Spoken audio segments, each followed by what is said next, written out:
Bien, se ve bien. Bien, entonces, recordar que esto ha sido una propuesta que se ha ejecutado desde la IED, pero que ha sido posible gracias al apoyo en cuanto a presupuesto y en cuanto a asistencia técnica y entre otros, de varias organizaciones, dentro de la cual está la Unión Europea, AECID, ProETP, Inicia Educación y el Ministerio de Educación Superior. También nos han acompañado otras instituciones como Ministerio de Presidencia, el MIC, Ministerio de Trabajo, la Cámara de Comercio Alemana en el país, Copardón, Infotep, Inca, Loyola, el TEP y otras instituciones más. Recordar también qué es lo que estamos construyendo y por lo cual hemos estado sumergidos todos estos meses en lo que es la propuesta del modelo de educación técnico superior dual. La concebimos como una propuesta educativa que habilita y regula mecanismos que permiten ampliar la oferta del nivel técnico superior, con el fin de responder a las necesidades ocupacionales concretas, aprovechando la capacidad instalada en las empresas del país y definiendo los aspectos que regulan la calidad de los programas, los roles y las responsabilidades de los actores. Entonces, como hemos visto en la sesión de esta mañana, en el día de hoy, nosotros entramos a hablar sobre lo que son los actores de este modelo dual de educación técnico superior. Nosotros esta mañana vimos el rol de la empresa o centro de trabajo, ahí vimos el vinculador, los tutores, los monitores. Vimos también el rol de las asociaciones empresariales y la Cámara de Comercio, de la cual tuvimos muchos comentarios, y el rol también de los sindicatos de trabajadores y asociaciones de trabajadores. En esta sesión estaremos validando con ustedes las demás actores que vemos aquí, que son las instituciones de educación superior, los profesionales de comisiones evaluadoras, el Estado, los aprendices y otros interlocutores sociales. Entonces, ¿qué son las instituciones de educación superior? Como sabemos, son organizaciones que la aprueba oficialmente el MESID y que ofrecen servicios de educación y o formación superior. En el caso del modelo dual, nosotros tomamos en cuenta principalmente aquellas instituciones de educación superior que ofrecen el nivel técnico superior. Es bueno que sepan que actualmente en el país solo existen 6 institutos técnicos de estudios superiores, o sea, solamente enfocados a lo que es técnico superior, que son los que vemos aquí, el ITLA, ITSON, ITESUMI, ASCA, entre otros. Sin embargo, en total hay 22 instituciones de educación superior que ofrecen el nivel técnico superior. Eso quiere decir que 22 menos 6, las que restan, ofrecen además de técnico superior otros niveles de educación superior. Entonces, ¿cuáles realmente las responsabilidades de las IES en cuanto a lo que es la educación técnico superior dual? Nosotros hemos identificado varias responsabilidades, son muchas realmente, pero hemos puesto por eso una estructura que nos permita verificar bien y ojalá y a ustedes se les facilite también para la validación, la estructura como la hemos identificado. Por un lado están aquellas responsabilidades que se hacen al crear los planes duales, cuando no existe nada, todo lo que tiene que hacer la IES. Por otro lado, ya una vez existe el programa dual, ¿qué tiene que hacer la IES antes de que empiece? Durante la ejecución del programa y después de que se ejecute el programa. Entonces, para crear los planes duales, básicamente la responsabilidad que tiene la IES en primer lugar es identificar las necesidades que existen en el país, tanto las necesidades actuales como necesidades prospectivas, que permitan habilitar nuevos perfiles y nosotros responder realmente a lo que se va necesitando en cuanto a términos ocupacionales. También diseñar y validar los planes de estudio con participación de toda la sociedad, principalmente profesionales del sector productivo, en el perfil que existe la necesidad. También una vez se diseñan y se validan esos planes de estudio, que ya la etapa final para que realmente pueda ser utilizado, que es presentar para aprobación a las autoridades del MESID. También otra responsabilidad es mantener actualizados los planes de estudio, no es solamente crearlos y dejarlos ahí que queden obsoletos, sino que constantemente estos son programas que necesitan de revisión y como están de la mano con el mercado laboral, con el sector productivo, siempre hay retroalimentación constante. Entonces es bueno que los programas se mantengan actualizados en base a esas necesidades. Otra responsabilidad es mantener actualizados los acuerdos de colaboración entre las IES y las empresas. Los acuerdos van aquí antes de crear los planes de estudio porque son un paso esencial, de hecho, para crear el plan de estudio como tal. Entonces, esto quiere decir que se identifican las necesidades, se crean los programas, pero desde antes hay que estar de la mano con el sector productivo. Y entonces ahí es que entra la importancia de los acuerdos o alianzas de colaboración, que no necesariamente en este momento tiene que ser un acuerdo escrito, pero sí lo que son las alianzas.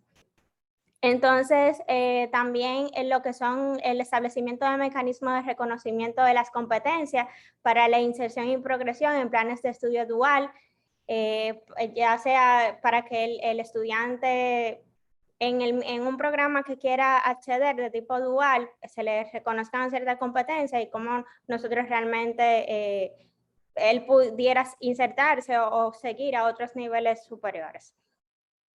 Y por último, que aquí ya eso prácticamente lo había mencionado, que es la creación de alianza con el sector productivo para impulsar el desarrollo de nuevos planes duales.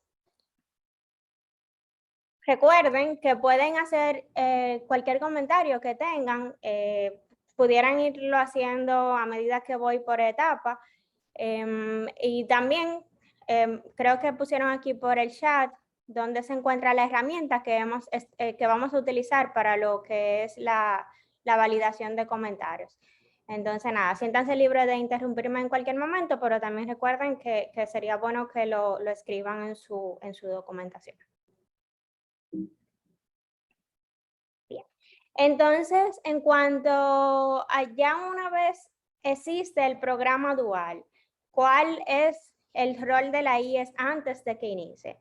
Por un lado, formalizar los acuerdos con las empresas que participarán en la implementación de los estudios. Ya aquí estamos hablando de acuerdos, realmente sabemos a dónde vamos. Entonces, hay un acuerdo institucional para nosotros definir cuáles son nuestras responsabilidades, ya muy aterrizado.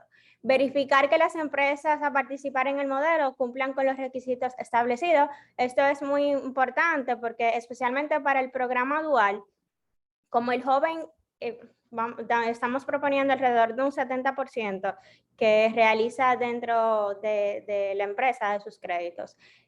Es muy importante que la empresa cumpla con todos los requisitos en cuanto a infraestructura, materiales y términos de seguridad para el estudiante, a fin de que realmente se pueda ser implementado el programa. Entonces, eso es algo que debe estar ahí bien claro. Se deben llenar los formularios correspondientes para los mismos, entre otros. También habilitar roles dentro de las IES para cumplir con las especificidades de los planes ofrecidos en forma dual, proveer información y orientación a los jóvenes interesados en los programas duales. Esa labor comienza desde la información que se ofrece a través de los mecanismos de medio masivo como las páginas, las redes sociales, hasta en el mismo información que se ofrece en la institución per se. O sea, debe de haber realmente una retroalimentación ahí con el personal de la IES para que realmente esté empapado y una vez el joven vaya o se le vaya a solicitar al joven o se le atraiga al joven de alguna forma, que haya quien le responda realmente lo que él necesita saber. También designar docentes a todas las asignaturas o módulos que componen el plan de estudio, orientar a los aprendices sobre los aspectos relacionados en el proceso formativo Incorporar al sistema de indicadores de las IES, indicadores de desempeño y de impacto de los programas. En esta parte, ya en las sesiones anteriores nos han estado hablando sobre el tema de las estadísticas. Esto es importante porque así nos permitirá nosotros no solamente ver que también lo estamos haciendo, cuando digo nosotros me refiero a las IES, no solo ver que también el estudiante lo está haciendo en términos de inserción laboral o de egreso, o un sinnúmero de variables más, sino cómo nosotros como sistema laboral y como sistema educativo podemos mejorar el programa. Entonces, conformar las comisiones evaluadoras para el cierre de los programas. Eso fíjense que está ahí, es para el cierre, pero desde antes de que inicie el programa se debe de conformar esas comisiones. Ofrecer formación de habilitación de tutores y monitores de las empresas para la ejecución de su rol. Y también se debe formar a los expertos seleccionados para ser parte de la comisión evaluadora. O sea, obviamente son expertos del tema, pero en cuanto a procesos y temas de cómo se lleva a cabo realmente la evaluación, tienen que estar formados en su rol para que no haya sesgo en la evaluación. Sí. No sé si tienen hasta ahora alguna pregunta, duda, comentario que quisieran externar. No veo. Bueno, me dicen que no hay manos levantadas. Saben que siéntanse, parece que todo está muy claro, pero saben que, que están libres de decir cualquier comentario que deseen. Bien, entonces ya dijimos los roles una vez creado el programa. Para crear el programa, dijimos los roles, ya creado el programa, lo que pasa antes de que inicie, qué pasa durante. Durante, la IES tiene la responsabilidad de asegurar que la implementación de los planes de estudio a ser ofrecido de forma dual cumplan con los requisitos de calidad establecidos.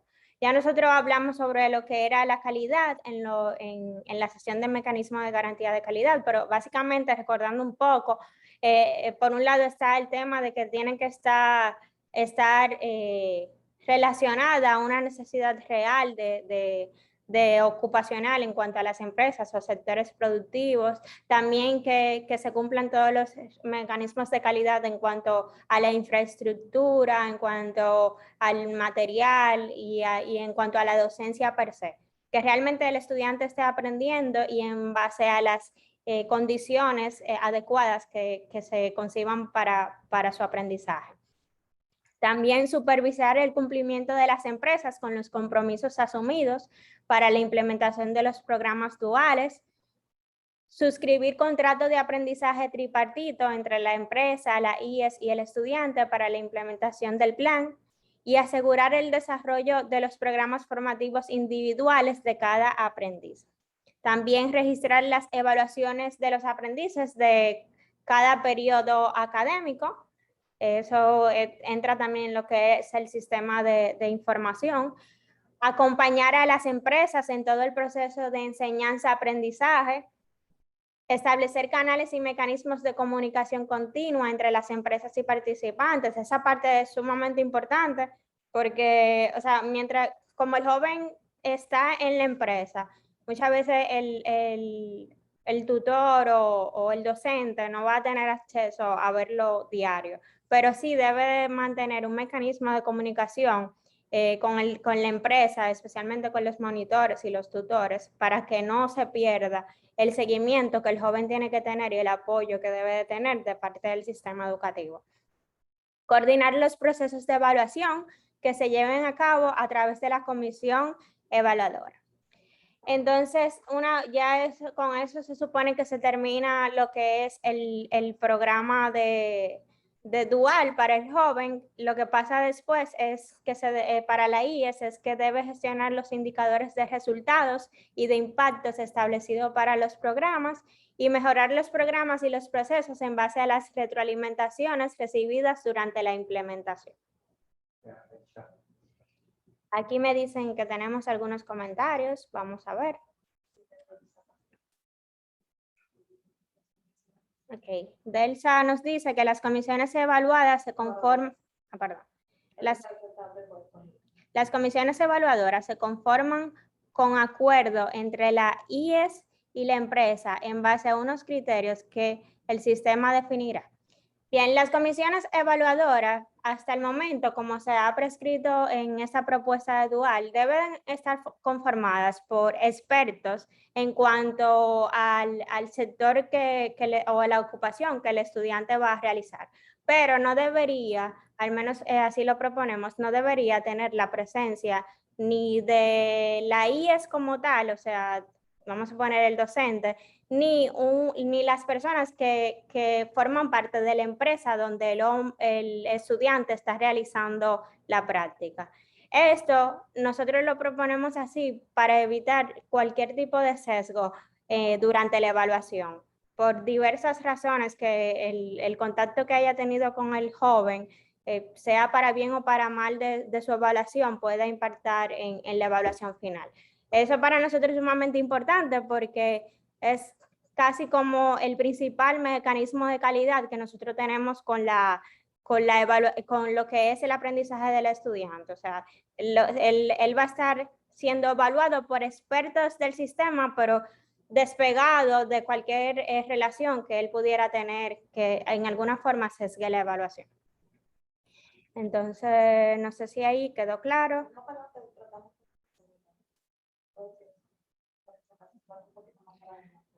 Sí. Más adelante también nosotros tocamos un poquito más sobre lo que son las comisiones evaluadoras.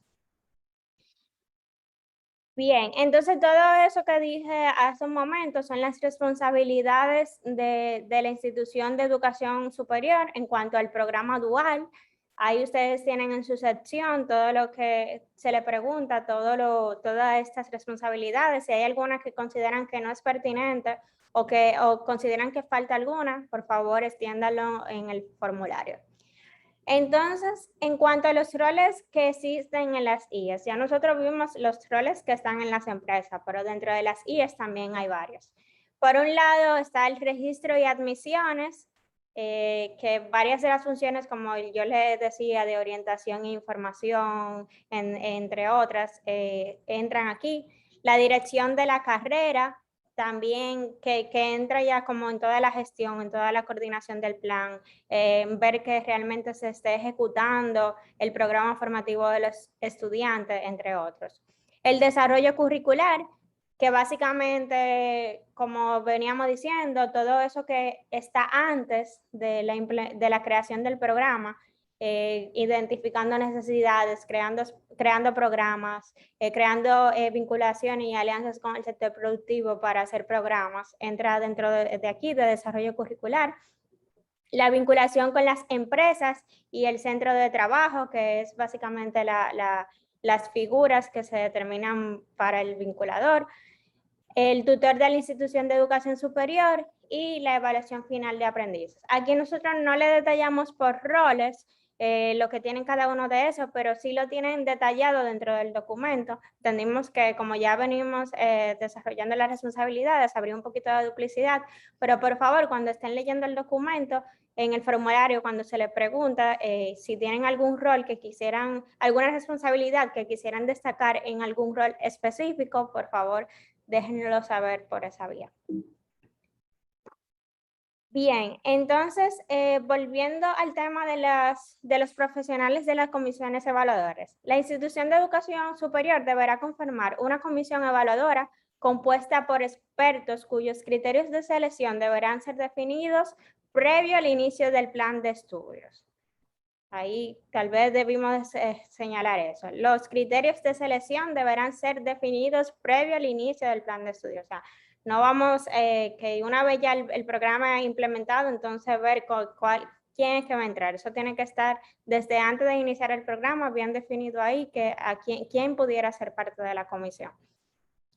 Esta comisión debe incorporar expertos ocupacionales del sector productivo correspondiente, trabajadores y representantes de las IES, y ejercerá su rol evaluador para aprendices que completen su plan de estudios. Entre las funciones de esta comisión se encuentra completar la formación que la IES determine para la ejecución de sus roles evaluadores. Eso era lo que le comentaba hace un momento. Aunque los expertos obviamente saben mucho de su área, es muy necesario que ellos reciban la formación en cuanto a la comisión evaluadora para nosotros mantener la rigurosidad del proceso. Definir las actividades con las que serán evaluados los aprendices para la finalización de su plan de estudios. Esas actividades deben ser definidas en base a lo que se establece en el programa, en el plan educativo del estudiante sobre sus resultados de aprendizaje y competencias que él debe desarrollar. Y evaluar a los aprendices al finalizar el plan de estudios y emitir su valoración final. Vamos a ver, no sé si tienen algún comentario porque no logro ver aquí. Adelante, Lelis. Sí, gracias, buenas tardes a todos. Una pregunta más bien para que me confirmen lo que hacía anteriormente sobre esta comisión evaluadora. Entonces, se prevé, según este sistema, que no esté conformada ni por docentes o tutores directos vinculados al plan de estudio, y tampoco que haya, digamos, representantes que tengan vinculación, ya sea desde la empresa o desde la universidad, con el plan de estudio, sino que tienen que ser desde, digamos, externos al plan de estudio. Totalmente, has captado perfectamente la idea, Lelis. Eso es lo que queremos. Y eso, añadiéndole con el objetivo de que no haya un sesgo o algo que involucre la evaluación del estudiante y que pueda o favorecer o perjudicarlo. Charlene nos va a comentar algo. Vamos. Como que sin embargo recordar que en todo el proceso de ejecución del programa formativo, del programa educativo, hay momentos de evaluación en los que evidentemente es necesaria la participación o prevé o se da la participación de la empresa en donde se está haciendo el programa formativo y también de la institución de educación superior, que en últimas es el encargado o sea, de que se vaya registrando las evaluaciones por ciclo educativo. O sea que en todo el proceso hay evaluación, hay evaluación. Lo que pasa es que al cierre del plan de estudio, una evaluación que tiene el objetivo de ser generalista, pudiera yo decir, para asegurar que el perfil responde a las necesidades, inclusive aquellas más grandes que la empresa a la que sirve o la institución de educación a la que sirve, sino que responde al sector completo. Y así aseguramos como la calidad. Totalmente. Muchas gracias, Charlene. Bien, entonces no veo ninguna otra mano levantada. Voy a continuar con la presentación. El rol del aprendiz. El aprendiz es el corazón de todo esto que nosotros hacemos, porque al final ellos son los que principalmente se benefician del programa. Aunque obviamente todos tienen sus beneficios de alguna forma. Entonces, los aprendices son estudiantes de educación técnico superior dual que contarán con un contrato laboral de aprendizaje en los centros de trabajo determinados para su formación. Entonces, el aprendiz aquí es un estudiante para las IES, pero también es un trabajador para las empresas. ¿Cuáles son las responsabilidades de los aprendices? Participar por un proceso de admisión en el programa que incorpora elementos de reclutamiento de la empresa.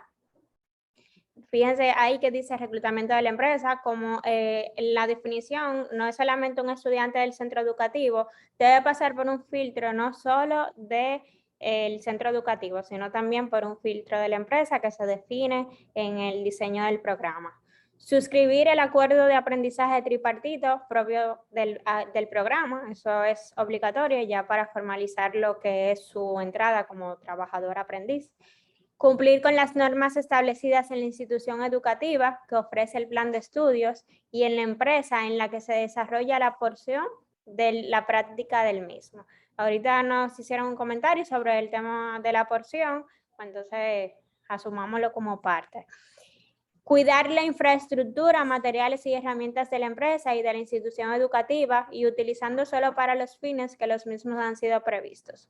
No divulgar información confidencial de la empresa, cumplir con las normas de seguridad de la empresa, seguir las instrucciones de los mentores y docentes en su proceso formativo, someterse a las evaluaciones establecidas en el plan de estudios, mantener la carpeta de su programa de aprendizaje al día. No, está. Okay. Mantener el índice académico requerido por su IES para este plan y realizar las asignaciones que le sean asignadas a su programa formativo individual. Esas tres últimas son muy importantes. El tema de lo que es la carpeta de aprendizaje, que aún todavía estamos definiendo cómo será el proceso y el material en sí, pero es importante que el estudiante lleve de manera continua una carpeta de aprendizaje. Adelante, Rodolfo. Sí, buenas tardes, ¿cómo están? Muy bien. ¿Me escuchan? Ok. Sí. Yo soy el licenciado Rodolfo Vázquez, secretario organizador sindical de la CENUS, y somos también egresados de la formación dual 2013 de mecánica automotriz del Infotec. O sea que tenemos vasta experiencia práctica y teórica en cuanto a lo que tiene que ver la formación dual. ¿Y qué sucede? Que en la práctica muchas veces las instituciones del Estado tienen que velar por el fiel cumplimiento de los derechos de los mismos estudiantes, porque nosotros entendemos y sabemos las insuficiencias de un país tercermundista que tenemos, pero si bien es cierto, el Estado tiene que velar que no sea simplemente un hecho teórico, sino práctico, para que tenga mayor fluidez en todo el sentido de la palabra la formación dual. Y en este ámbito que hablamos nosotros ya de una formación dual superior, mucho más delicado todavía, y que puede impulsar un reconocimiento de hecho nacional e internacional, dependiendo cómo se desarrolle todo en el camino y así sucesivamente. Entonces, yo veo que hay algunas cosas en cuanto a las regulaciones que tienen su detalle, pero no en mandar los comentarios, no nos hubiésemos podido comunicar porque teníamos inconveniente con el dispositivo.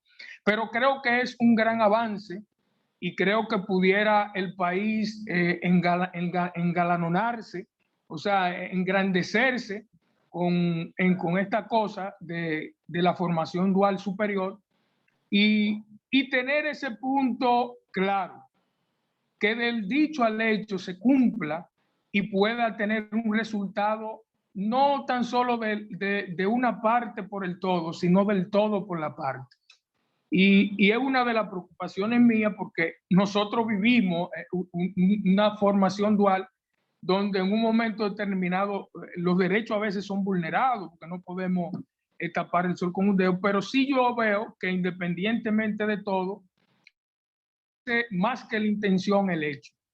Y esa era una inquietud que quería manifestar, porque cuando se respeta el derecho y también el estudiante o en este momento que pasa a ser como trabajador también cumple con sus deberes y se alinea a lo que es esa correlación de deberes y derechos, las cosas tienen un fluir diferente. Un fluir diferente, porque sabemos que todo tiene un engranaje a los fines de motivar tanto la parte que hace la formación como estudiante y el que lo acoge tiene un resultado también, porque es un proceso que a través del tiempo se va adaptando, se va adhiriendo a ese estudiante y va teniendo un desarrollo. Ese era el punto que quería tocar, el punto de lo que es la práctica en el cumplimiento de los derechos. Gracias. Muchísimas gracias, Rodolfo. Maravilloso aporte.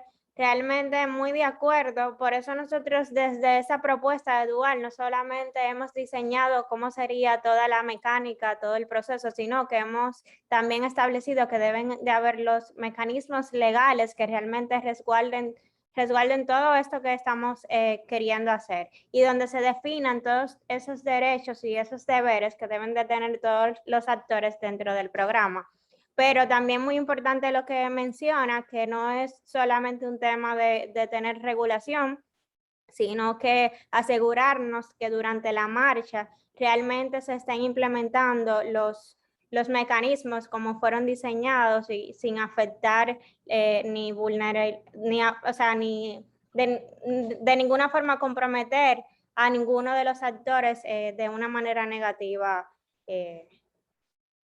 Entonces, nada, muchísimas gracias por el aporte. No sé si alguien más quisiera abundar o decir algo más respecto a eso. Entonces, siguiendo con los actores, un actor más es el Estado. El rol del Estado es orientar a las instituciones de educación superior y proveer políticas públicas que rijan al sistema e indicadores para su aplicación en la sociedad. Las orientaciones que se entrega al Estado deben ser afines a los lineamientos de desarrollo económico, social y cultural del país y deben procurar la satisfacción de las demandas de los distintos actores e instituciones. Para la República Dominicana, el Estado realmente es muy amplio. Nosotros tenemos varias instituciones y como vemos acá, varias instituciones que realmente están interviniendo en la propuesta. Eso da a relucir que realmente lo que es el programa es importante para muchas instituciones estatales. Pero en cuanto a compromisos, nosotros identificamos que el rol del Estado estaría representado principalmente por el Ministerio de Educación Superior y por el Ministerio de Trabajo. Entonces, estas instituciones principalmente deberían tener el rol en base a las siguientes actividades. En cuanto a normativa, en primer lugar, tratar de asegurar que todos los mecanismos legales, de los cuales estábamos conversando hace un momento y que tuvimos en la sesión más extendida en el día de ayer, todos los mecanismos legales que van a asegurar realmente que se implemente el programa y que se mantengan los derechos y deberes de cada uno. En cuanto a la parte financiera, también tiene un rol importante, ya sea de financiador o de proveedor de estrategias que permitan financiar los programas. También en la gestión del conocimiento, ya desde una parte más a nivel de política pública, como país, cómo logramos realmente una educación que esté alineada a las necesidades productivas y también en cuanto al desarrollo científico, cómo creamos ocupaciones que realmente impacten en nuestro nivel de producción, en nuestros niveles, estándares de vida y progreso social. Por otro lado, el Estado también tiene un rol de alianzas, que es como esa figura un poco transversal que intenta de alguna forma crear alianza entre diversos actores, dentro de los cuales está el sistema educativo, el sistema laboral y otros actores de la sociedad. Y muy importante también la figura de promoción en el programa. O sea, es muy importante que el Estado realmente se haga partícipe de todas estas estrategias, como nosotros hemos visto en otros países donde se implementa la formación dual. Esto no se vuelve una estrategia simplemente del empresariado o simplemente del sistema educativo, sino que realmente es una estrategia que se acoge como país y muchas veces se vuelve hasta cultural. Entonces, no sé si alguien más quisiera agregar algo aquí. No veo manos levantadas. Entonces, en cuanto al último actor, tenemos lo que son los otros interlocutores sociales.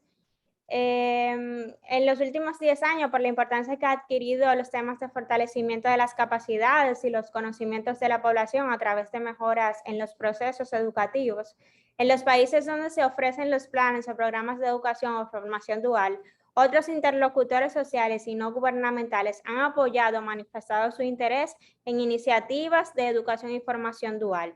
Estos interlocutores participan aportando su experiencia, experticia técnica o la perspectiva de su respectivo sector a fin de fortalecer las propuestas e itinerarios formativos. En nuestro país, el tema de la educación realmente es un eje transversal en cuanto a las políticas públicas, en cuanto al desarrollo. Hemos visto que desde que nos hemos sumergido desde el 2013 en el Pacto Educativo y en cuanto a la Estrategia Nacional de Desarrollo, hemos estado constantemente implementando estrategias que creen una población, por un lado, más consciente de su derecho, pero por otro lado, más alineada con las necesidades productivas y sociales que nosotros tenemos para realmente lograr un impacto económico, un impacto social. Entonces, el modelo dual no se hace externo a esas necesidades, a esas estrategias como país que tenemos. Y por eso, esos diversos actores o interlocutores sociales también forman parte de la estrategia. Dentro de ellos se encuentran organizaciones multilaterales, bilaterales, nacionales e internacionales, asociaciones sin fines de lucro y asociaciones sectoriales. Antes de llegar a ese último cronograma, quisiera abrir una vez más el panel, a ver si alguien más se siente motivado a externar alguna duda o comentario. Bueno, perdón por no levantar la mano. Adelante, Eric. Por acá. Yo quería referirme a si en este caso entre las asociaciones sin fines de lucro estarían ahí los gremios empresariales No necesariamente. Nosotros esta mañana, no sé si pudiste participar, pero en la mañana nosotros hablamos sobre los roles del empresariado y más o menos hablamos sobre los roles específicos para las asociaciones empresariales y la juntamos con lo que son las cámaras de comercio, porque en nuestro país las cámaras de comercio son en tanto privadas o independientes. Entonces, aquí cuando hablamos de interlocutores sociales nos estamos refiriendo a ONGs, a asociaciones sin fines de lucro, asociaciones sectoriales y otros líderes comunitarios, entre otros. Entendido. Muchas gracias, Eric. Bien, entonces no veo ninguna otra mano levantada. Con eso, no. Sí. Con eso le doy la bienvenida a Catherine Piña, o le invito a que nos diga una palabra de cierre, ya que hemos completado todas las sesiones de validación, como se ven en la pantalla. Adelante, Katy, por favor, dinos unas palabras inspiradoras. Primero, agradecer a todos los que nos acompañan. Algunos han sido muy reincidentes, como Olimpia, como Rafael. Ángel ha estado representado por diferentes personas. También Unicaribe ha estado representada en diferentes ocasiones. Y en fin, que siento que hemos recibido un respaldo de muchas organizaciones que históricamente pues nos acompañan en los proyectos, y también hemos recibido algunas nuevas que espero que hayan llegado para quedarse, porque nosotros como la IED estamos destinados a elaborar proyectos y propuestas que se trabajen en conjunto y en las que seamos múltiples los actores representando diferentes intereses, que busquemos añadir valor a procesos que históricamente han sido considerados materia de política pública. Así que pueden haber todavía forma en que lo hacemos, pero es nuestro interés hacernos expertos cada vez más en generar estos procesos colectivos y en que eso se entregue en valor a la República Dominicana. Así que agradezco a todos los que han contribuido. Nosotros que tenemos una matriz enorme ya de recomendaciones. Ahora el trabajo va a ser tomar cada una de esas recomendaciones y tratar de integrarla esperemos satisfacer sus expectativas en cuanto a dar una retroalimentación adecuada sobre todo lo que recibimos, y no se sorprendan si en algún momento reciben una llamada o un correo de que necesitamos que nos expliquen mejor, porque nos atrabanquemos tratando de incorporar sus sugerencias. Sí les prometemos, por el bien del proyecto, tomarnos el tiempo para masticar y digerir todo lo que han provisto. Así que muchísimas gracias. Gracias de verdad por el compromiso con nosotros, con el Ministerio de Educación Superior, Ciencia y Tecnología, y esperemos que los proyectos de formación dual y de educación técnica superior dual en el futuro, cuando los veamos la obra y el aporte de cada uno de los que aquí hoy están. Gracias. Gracias a ustedes, un placer participar en estas sesiones. Feliz tarde a todos. Muchas gracias. Queden bien. Gracias. Yo me siento Muchas más gracias. inteligente, así que yo estoy paga. Gracias, muchas gracias. Tarde para todos. Ay, gracias, feliz tarde. Bye.